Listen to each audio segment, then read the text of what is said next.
Hey everyone, it's Hero Mindware, your partner with the Predictive Index. Today, I want to continue the conversation we're having about readbacks, giving someone feedback on their Predictive Index behavioral assessment.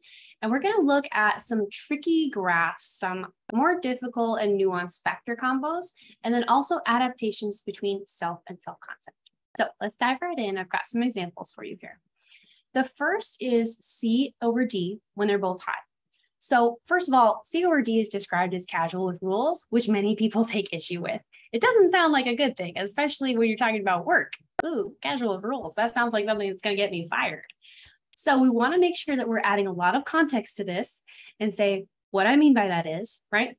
And then particularly when it's high C over high D, this person still has the drive to be formal, to follow a structure, to know the right way to do things and avoid mistakes. So it's really going to kind of bristle them to be told that they're casual with rules. So we want to add more flavor to that and say, don't worry. What I mean by that is you like structure and knowing the right way to do things, right? Heidi. But you have a stronger drive to be consistent and methodical than you do to follow the rules exactly. What I mean by that is if you found a better way to do something, you're going to do it your way rather than the guidebook way, as long as you know no one's going to get hurt, right? If you're like, don't worry, I've got my own method and it's actually faster than the way that Janie taught me how to do it. You're going to be consistent and methodical and maybe even a little stubborn to do it your way and be methodical and see things through rather than doing it exactly the way you were told.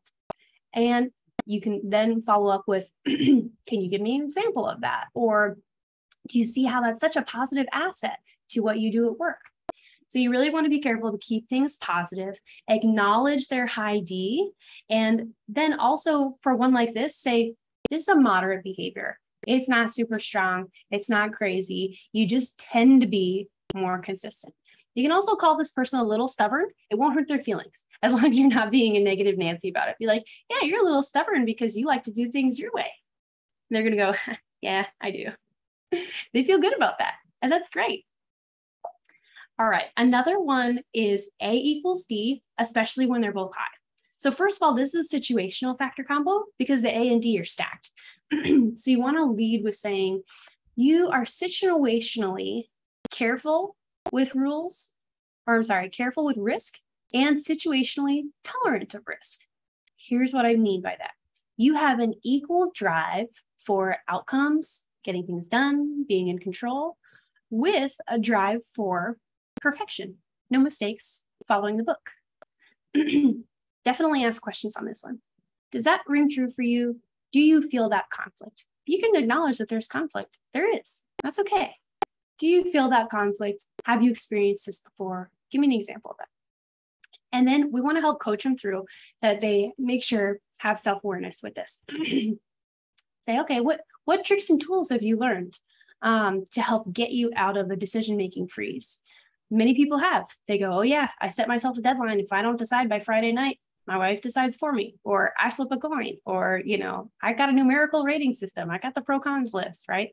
So we want to make sure they're self-aware that there's some conflict, but it doesn't have to stop them up, right? It can slow them down sometimes for decision-making and getting things done. But as long as you have self-awareness, you can push through that. And we want to try and keep it positive and go, you know what? It's great that you want to get outcomes done. And it's great that you want it to be perfect, no mistakes. We understand that there's conflict between those two. Just keep it as an open dialogue. So let's talk about B over C, both low. B over C is quick to connect, but the low B is introverted, introspective, privacy, independence.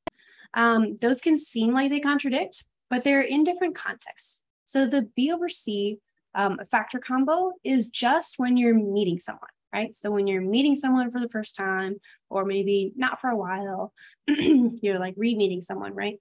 That is when we're talking about if you're quick or slow to connect with someone.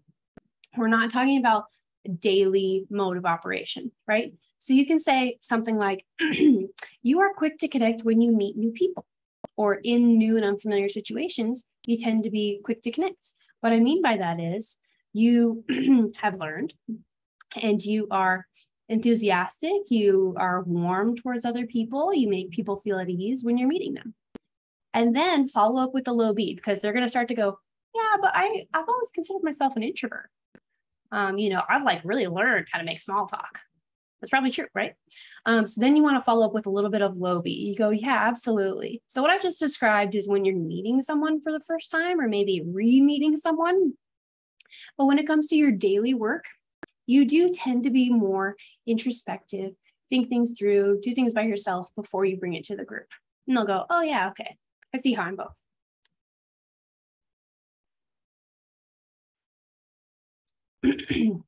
Same kind of potential conflict on the other side. C over B, both high. You've got a slow to connect factor combo, but a high drive for extroversion. So you want to describe it the same way and go, when you're meeting someone for the first time, you tend to be, right, keep it moderate, you tend to be a little slower to connect. What I mean by that is, not a bad thing, right? What I mean by that is, jump in. You tend to take your time really getting to know others. You probably ask questions more than just sharing personal information. They're not going to be your best friend right away. You've got a closer knit group of best friends. But after you warm up to them, you're definitely more social. And then you could follow up with, and in your daily life, you prefer to kind of think out loud. You like some of those group meetings and you like to be around other people. But when you're meeting people for the first time, there's something inside you that goes, I'm going to ask questions more, listen more than just share everything about myself personally. I'm going to take things a little slow.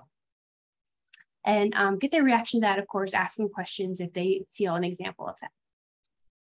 So situational factor combos, I've already talked about this a bit with the A and D, but for this one, again, you want to present both sides of the factor combo and say that they have a little bit of both in them, right? So I would say the last thing your PI tells me about you, right, because it's the most moderate, is that you are situationally careful with rules versus casual with rules. And for this one, I'd give some high D description, right? So they know that I know that they like structure and no mistakes.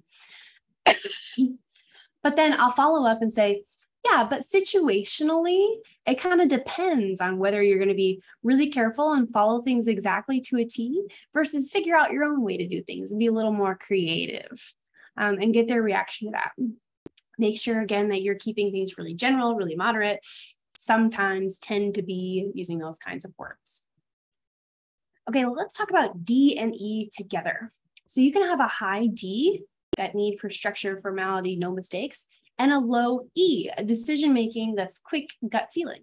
And you want to describe those together and say, yeah, when you're doing the work, getting ready for your decision, you'll do that research, you'll get feedback, you'll do a pulse survey, right? You'll read those reviews and really do your homework. But when it comes to actually pushing the button, clicking purchase, signing the waiver, pulling the lever, right? That's when something inside you goes, yep, feels like the right decision. Or, I don't know about this. Let's hold off. That's your gut instinct, and that is your subjective decision-making. So you're not just going to let things go to the wind, but when it comes to deciding, you got a little bit of gut feel. So again, it's kind of two different contexts. Same thing, opposite side. Low D, high E. So with a low D, they tend to be more big picture. I don't need a rule book, cross that bridge when I get there. Just let me figure it out by myself. But the high E, objective and logical decision-making. So leading up to their decision, they might not do a lot of research, but then when they realize that they own this decision and how important it is, that's when their logic and objectivity is going to kick in and they go, wait a minute, did anyone do research on this? Did we A/B test? Did we look at anything? Who knows the right answer? Does 1 + 1 = 2? This can be confusing for direct reports who work under a boss like this, because they'll go, Hero, you were so laid back during this whole process. And then when I told you what our committee decided, you had like 80 questions for me. What's up with that? I'd never tell my boss that, really. But this is where it's coming from, the E factor. Their logic is kicking in and it's going to slow things down for decision making, which is an asset when it's tied with that low D, right? It's going to save themselves from making a mistake because they have the instinct to go, wait, where's the logic, right? So both of those can be really complementary together. Situational graphs in general, we still want to try and start with the widest factor combo first. So for this one, that would be D over C. but you'd still only describe it as very. You have a very strong drive for being careful with rules. And then everything else is going to be moderate, generally, sometimes. And you may find yourself describing both factor combos and more of an open dialogue again, like, which one do you feel is more you? Okay, yeah, your PI says you tend to be more of this, but it's situational. Tell me about when you would go this way versus that way, right? So keep it really general, right? Tend to be sometimes, more often than not, right? And they're going to kind of say, is that good? Or some people react and say, it sounds kind of vanilla horoscopy. And you go, yeah, because in general, you're very adaptable. So describe it overall and say, in general, you don't have really extreme behaviors. And this is an asset because you can be good at a lot of things. You connect well with a lot of people. You're very adaptable. So keep it positive and keep it moderate. Let's talk about self-concept changes and adaptation. Change can be easy, moderate, or difficult, but it all requires energy.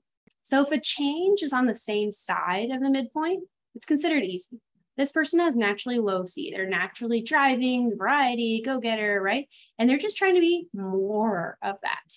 That's not going to take a whole lot of conscious energy. Still takes some, but not a lot. It's very sustainable. And then if a change only moves a few tick marks, so this D is moving less than 1 sigma, they're trying to rein it in, right? Trying to be more flexible, more big picture, but it's a pretty sustainable change. It's not moving a ton. If the change is moving a factor to or from 3 sigmas high, that's going to be pretty moderate. So it's not crossing the midpoint yet, but this A is extremely high, and they're pulling it back all the way to be a moderately high A. That's going to take more energy than the graph we saw before, where it was just going from moderate to high. You're expanding more. No, this person's trying to rein it in. Definitely takes more conscious energy. Finally, if a factor is moving across the midpoint or moving more than 3 sigmas, it's definitely difficult. So this A is moving from high all the way to low, and this C is moving from low all the way to high and moving more than 3 sigmas. Those are huge changes. They're going to take a lot of energy, a lot of focus, and this can often lead to burnout. Look how many factor combos are changing just because the A and C are swapped. Almost all of them, honestly. And you really want to open up this dialogue and say, how's that going for you? Is it tiring? Where's that coming from? Where do you feel the need for that? And talk about, is it really necessary in your role to make that huge change? Or can we make more of a moderate change that's more sustainable? So for big self-concept changes, like the graph before and this one, you can see just visually, it went from a backward C to a forward C. Lots of factor combos changing. And we want to talk to this person and say, is it necessary? Where is this feedback coming from? Do you really have to do all this change? And how close are you to burnout? Let's take care of our people, right? Let's help them be self-aware and go, okay, is it really necessary for you to be, excuse me, this high of an A when you're naturally this low of an A? Don't talk about A's, right? Let's say you're trying to be very independent, very outcome oriented, and naturally you're more of a team player. I want to, work with others. I don't want to have to decide all by myself. So where is that coming from? Who's giving you that feedback? Do you still need to make that change? If they took this BA more than 6 months ago, they might not be making these adaptations anymore. And you can kind of summarize more generally. But if they took this really recently, they're still actively making those changes, and it's hard for them. So let's talk about if they can maybe just move this A up a little bit versus making it cross that midpoint. Pull this B down a little bit versus crossing the midpoint, right? Have they just gotten feedback that they're a bit too chatty? So maybe they don't need to not be extroverted, be totally introverted and work by themselves and isolate. Maybe they just need to be a little more self-aware in team meetings. Count and make sure that 5 other people have spoken before they speak. Try to spend a little less time in the break room chatting things up so that they're not distracting others. But they don't have to not talk out loud, not brainstorm. You just need to communicate and have self-awareness to say, I need some time to talk things out loud. Can we put a meeting on the calendar? I want to make sure that my thoughts are heard, right? So really important to have a conversation, find out where that's coming from so that this person does not get burnt out. And that is all we're going to cover today. So thank you so much. If you have any questions, you can reach out to support@mindwaregroup.com. Thanks, everybody.